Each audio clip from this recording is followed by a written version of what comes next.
This is going to be a real quick review of the original Ghost Rider #1. This is a reissue of the original Ghost Rider story from Marvel Spotlight, and I don't recall exactly which issue of Marvel Spotlight it was, but Marvel Spotlight was the very first introduction of the Ghost Rider. So, edited by Stan Lee, written by Gary Friedrich, drawn by Mike Plug. As you can see, the original Ghost Rider wears kind of like a dark blue, even though it's kind of supposed to be black. I actually think it looks cool stylized as blue. Um, and he has basically the same look as the current Ghost Rider and most Ghost Riders, minus the spikes and stuff like that. Um, I really like the original Ghost Rider's look actually a little bit more, just because he kind of has more of like that carny look to him with the collar and like this like rectangular type of thing going on here. And I like the way his motorcycle looks, sans the flames and stuff like that. But this issue starts off with him already as the Ghost Rider, and he's just like driving through the streets and meets thugs and casts his hellfire down on them and stuff like that. And he likes to say lots of stuff like, I'm the master of darkness, or like servant of Satan, and he talks a lot of shit to people. Yep, actually look right there, servant of Satan. But it's funny because like in these original issues, he's actually not very sure of himself, and he doesn't really know how to handle his powers and stuff like that.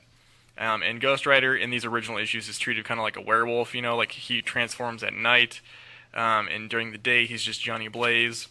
And it's a little bit different than the Danny Ketch Ghost Rider also because people know he's the Ghost Rider, but they just think that it's like a show. Like they think he's wearing like a flaming mask and it's all theatrical. They don't realize that he's actually like cursed by the devil and stuff like that.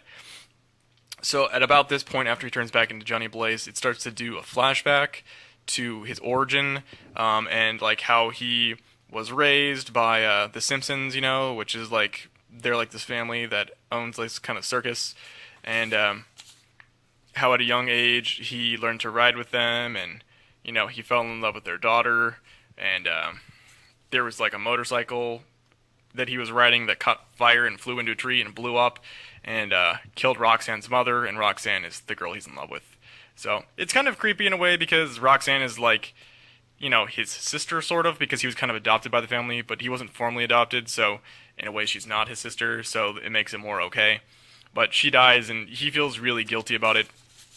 And, he keeps practicing the tricks and stuff like that, but he decides he's not going to perform because he made some kind of promise to her that he wouldn't, risk his life doing stupid motorcycle stunts. And it's funny because like Roxanne becomes his girlfriend in the comic books for quite a while, but in these early issues, she's just like trash talking him. Like she'll make out with him and say she loves him, and then she'll just trash talk him like 2 minutes later when he says he doesn't want to do tricks. And pretty much what happens is her father decides that he's going to do like some special trick that could possibly end his life. And Johnny Blaze says that, the trick is like impossible and he shouldn't do it and stuff like that. And he's not going to take over for him when he dies. And it's going to be the end of this circus motorcycle act thing. And she calls him a coward and like walks out on him and stuff like that. And he's all depressed. So he turns to Satan and witchcraft, which supposedly he's like, been reading since he was a child and stuff like that, which is kind of weird and creepy. And he performs this satanic ritual, and like freaking Satan comes and like takes him and like asks him what he wants, and he makes this deal to like protect Roxanne's father from dying. Except obviously Satan never follows through on his promises, so he only really protected him from dying from this disease that he's going to die from. Instead of dying in the middle of an act, which is what happens, he flies through the air and like glides and explodes, and he dies because of that last death-defying act. And then Johnny Blaze, being all pissed off, decides he's going to do the act. And he makes it just to piss off Roxanne, who's like, how could you do that after Dad died doing that? And then Satan comes down and is like, silence, I'm going to reap your soul and you're going to become my Ghost Rider. So that's like, this is the first picture of him with the flaming skull, chronologically, when he first becomes Ghost Rider. And he's all sad that he's like now this cursed demon type thing, but as everybody knows, he eventually gets over it and becomes this kind of superhero. But in the meantime, he just has to sort of learn to deal with turning into Ghost Rider every night. And then the story cuts back to where it was in the beginning, where he was riding around and You know, like now he's done telling us his flashback, and he looks at this newspaper, sees this thing about a mysterious killer, and then just like like night falls, so his head catches on fire, and he turns back into the Ghost Rider. So that's pretty much the gist of it. I really like this issue a lot. After reading this, I wasn't sure if I was gonna like it initially, actually, but after reading it, and I'm talking about the original Marvel Spotlight, I had to finish reading the rest of the Marvel Spotlights, and I had to finish reading like the first 2 years of the Ghost Rider comic books.